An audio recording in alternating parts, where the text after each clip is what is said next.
अगर फ्यूचर में कभी मैं मेरा घर बनाऊं तो मुझे मेरा घर बनाना आता, from material to design to every aspect of, मतलब लैंडस्केपिंग से लेके सब कुछ मैं मेरा घर बना सकूं, मेरी स्पेस बना सकूं, उतना मुझे सीखना था, वो मैंने सीख लिया।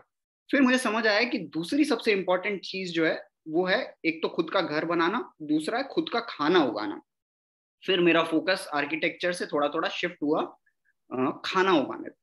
तो मैं फिर गया, मैंने सारे इंडिया के जितने नेचुरल फार्म्स थे, जितने फार्मर्स थे, मैंने सब खोद डाले, सबके पास गया, सबसे काम सीखा, यही ऐसे ही वॉलंटियर करता था। और किसी के लिए फोटोग्राफी कर ली, किसी के लिए कुछ गार्डन डिजाइन कर दिए, किसी की कुछ वैसा कर दिया। तो वर्क एक्सचेंज के अंदर काम भी सीखता था, और उस एक्सचेंज में तो वो जो 1 साल के लिए मैं निकला था, वो 3 साल हो गए बैक पैकिंग करते हुए। इन 3 साल के अंदर मैंने दो बेसिक नीड्स अपनी सॉर्ट कर ली। एक तो खुद का खाना उगाना, मैं दुनिया के कितनी भी बंजर जमीन में रहूं, दुनिया के किसी भी कोने में रहूं, चाहे मैं शहर में रहूं, चाहे मैं गांव में रहूं, चाहे मैं जंगल में रहूं, मैं अपना खाना का जुगाड़ में कर सकता हूँ, चाहे वो उगा के, चाहे फॉरेज करके, चाहे जंगल के अंदर जो सर्वाइवल, बेसिक सर्वाइवल टेक्निक्स होती है, तो लेपर्ड्स के एरिया के अंदर कैसे सर्वाइव करना है, सांप बिच्छू कैसे पकड़ने हैं, तो ये सारी जो चीजें थी बेसिक सर्वाइवल वाली, तो ये सारी चीजें मैंने सीख ली।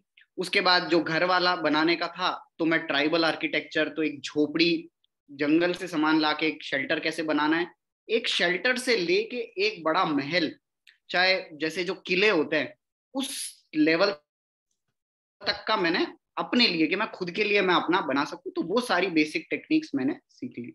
फिर मैं इनकी कंसल्टेंसी देना शुरू कर दिया। भाई अब बेसिक सीख तो लिया, अब कुछ कमा, मतलब कमाई भी तो चाहिए।